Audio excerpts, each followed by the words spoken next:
presented by Mafia Music Paharpur।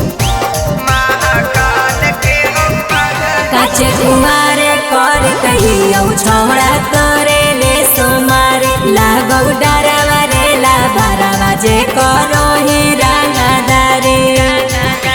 काचे कुमार कर कहियो छौड़ा करे ले सोमार लागौ डरवा रे ला भरवा जे करो ही रंगदारे।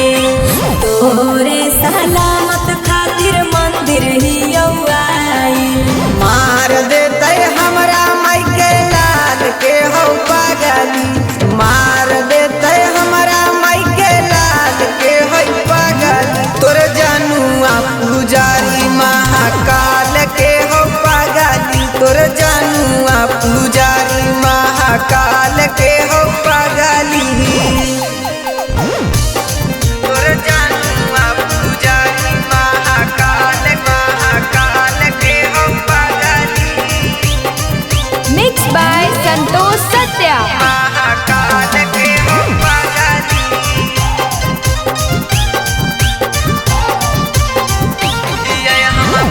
हिया हम भोले के पुजारी गे डरबो नहीं करे से रंगदारी गे। करे नहीं गुंडा गर्दी रे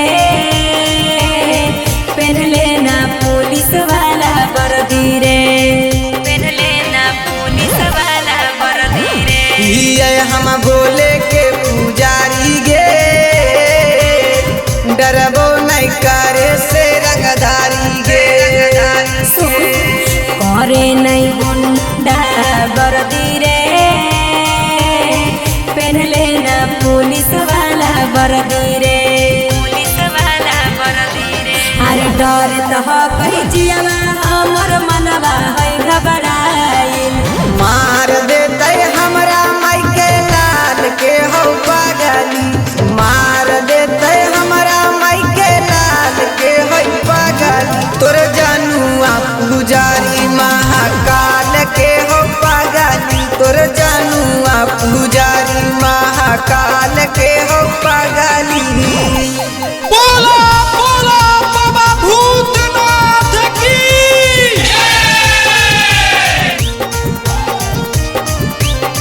तोर जानुआ पुजारी महाकाल महाकाल के हो पागली। जब तक है साथ भोलेनाथ गे छुटते नहीं तोरा से कबो साथ गे। करो ही काहे मन मनिया रे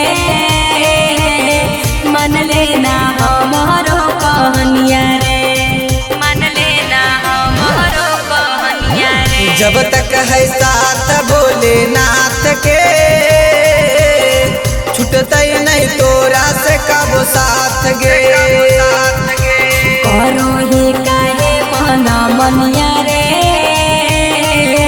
मन लेना हमारो कहनिया रे हमारो कहनिया रे। अरे बबलू सागर हमर जियावा धक धक करो। मार देते हमरा मायके लाल के हो पागली। मार देते हमरा मायके लाल के हो पागली। तोर जानुआ पुजारी महाकाल के हो पागली। तोर